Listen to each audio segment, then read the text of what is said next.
ရေဒီကိုမှထုတ်လုပ်ထားတဲ့အမြင့်တို့ဓာတ်ရိုက်ရေးပေးသွင်းမှုစနစ်ကိုတောင်သူကြီးများအလွယ်တကူတက်ဆင်နိုင်ရန်နဲ့စနစ်တကျထိန်းသိမ်းနိုင်ရန်အတွက်ဗီဒီယိုလမ်းညွှန်ပဲဖြစ်ပါတယ်။ယခုဗီဒီယိုလမ်းညွှန်မှာ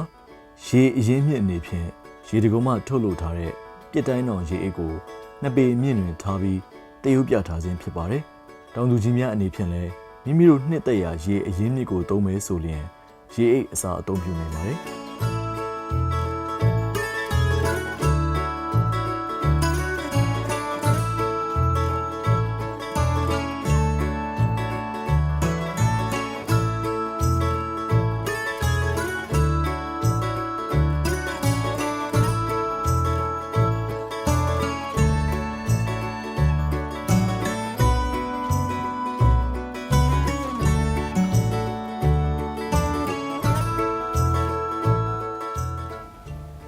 ခောက်လိပ်ပြီးပါက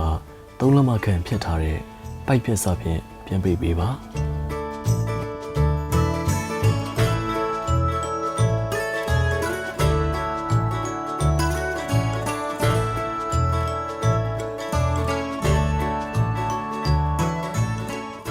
ရေဒီကိုမှထုတ်တဲ့ပြစ်တိုင်းတော်အိတ်တွင်ပါရှိတဲ့ပိုက်ကလစ်ကိုဝက်ဦးလေးဖြင့်ကျစ်ပေးပါ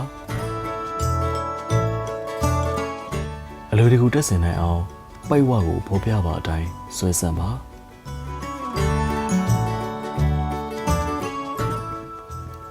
နှလုံးမပိုက်ကိုတောင်ချိုးပိုက်မာနဲ့တက်ဆင်ရလွယ်ကူစေရန်တိုင်းပြီးတော့ဖြတ်ပေးပါပုံမှန်အားဖြင့်ဆိုရင်တော့အမြင့်တို့ဓာတ်ရိုက်ရေပေးသွင်းမှုစနစ်တက်ဆင်ရမှာရေရင်းမြစ်သည်နှစ်ပေရှိလျင်လုံလောက်ပါတယ်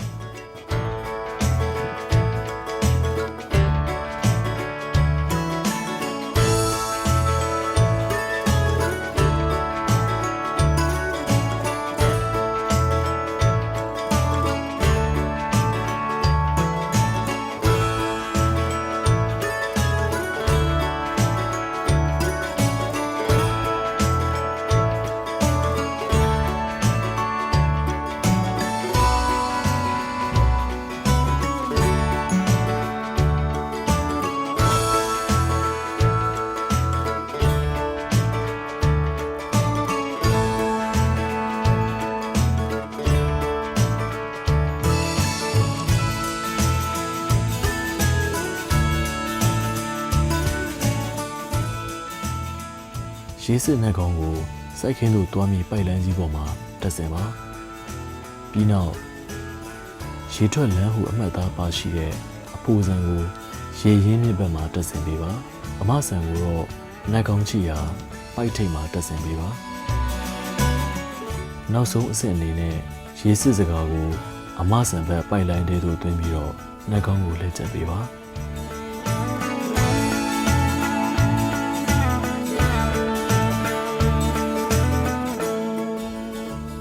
ပိုင်လန်ကြီးကိုလည်းပဲမခောက်စေရန်ပြင်ဆင်ပါ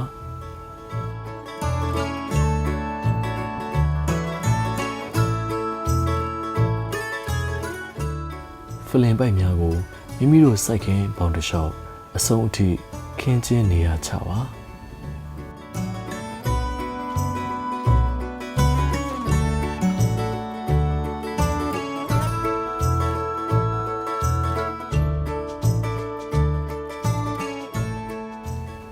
ပိုက်ချုပ်ကောင်းသေးကိုအရင်တက်ဆင်ပါတက်ဆင်သည့်အခါမှာ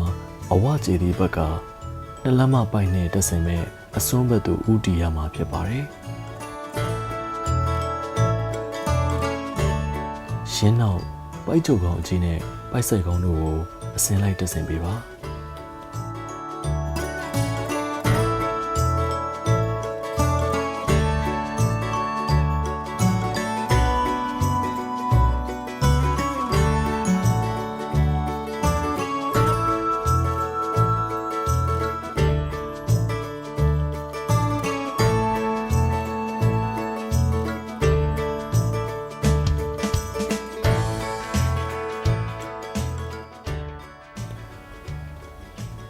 နှလက်မဘိုးဘွားကိုအရင်ပိတ်ပြီးမှရေးဖိပေးပါ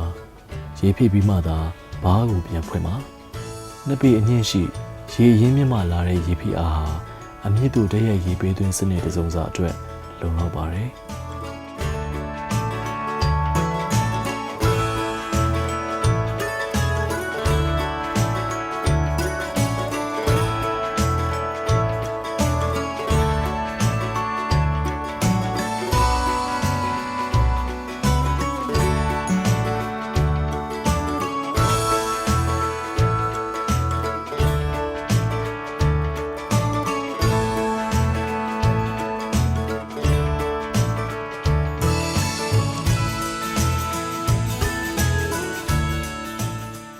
မောင်းပိုက်ငယ်လေးများတက်ဆင်တဲ့အခါမှာရေစလွတ်တဲ့ဘက်နဲ့စန့်ကျင်ဘက်သို့ထိုးထည့်ပါ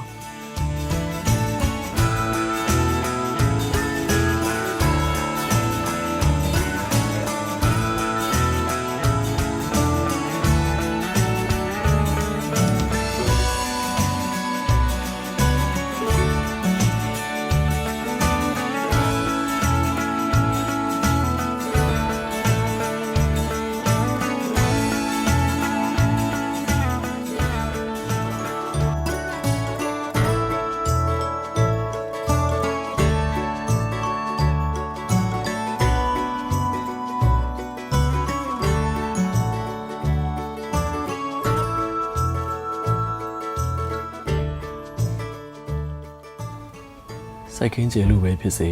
သို့မဟုတ်အခြားအကြောင်းတစ်စုံတစ်ရာကြောင့်ပဲဖြစ်စေပိုက်များကိုဆက်ဖို့လိုအပ်လျင်တော့ယခုနည်းကိုသုံးနိုင်ပါတယ်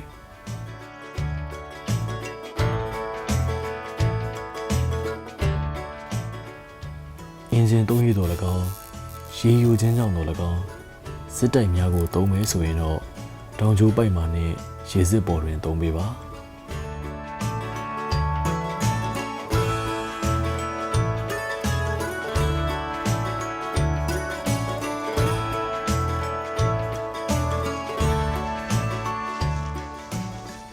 ရေတွင်ပါဝင်တဲ့တန်တဲ့ကြောင့်ပြုံမွားလေးများပိတ်နိုင်တဲ့အတွက်ဖွဲပြာနဲ့ပီနယ်အိတ်ကိုသုံးခြင်းဖြစ်ပါတယ်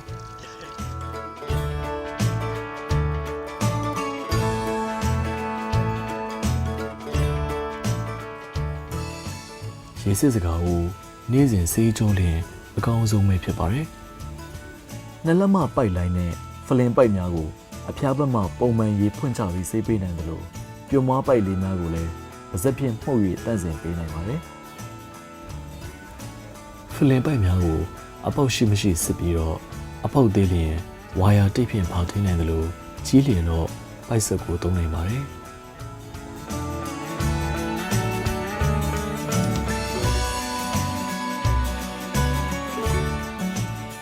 အသုံးပြုရမလို့တဲ့ရာသီမှာဖလင်ပိုက်များကိုဒုတ်ချောင်းသို့မဟုတ်ဝါးချောင်းတွင်စနစ်တကျရစ်ခွေထားပါပိုက်များကိုနေအောင်ကြည်တန်းနဲ့ကြွက်ကပ်ရှင်မရှိစေရန်လည်းစနစ်တကျသိမ့်စီပါ